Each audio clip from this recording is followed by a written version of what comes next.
Vamos dar continuidade ao campeonato. Agora, o senhor Igor vai pegar o desodorante do papai.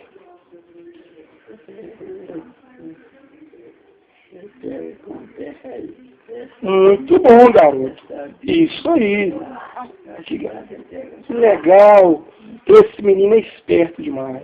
Entrega o desodorante pro papai, filho. Muito obrigado. Entrega pro papai o desodorante.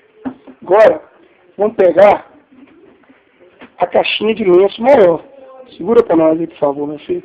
Muito bom. Excelente. Isso mesmo. Agora você pode entregar ao papai também. Não vai tirar lenço não, meu filho. Está tudo limpinho, não precisa de lenço. Entrega de papai. Por favor, entrega a caixinha. Isso, menino educado, entrega, papai. Isso, entrega. Muito obrigado. Agora, uma caixinha de papelão no formato quadrado.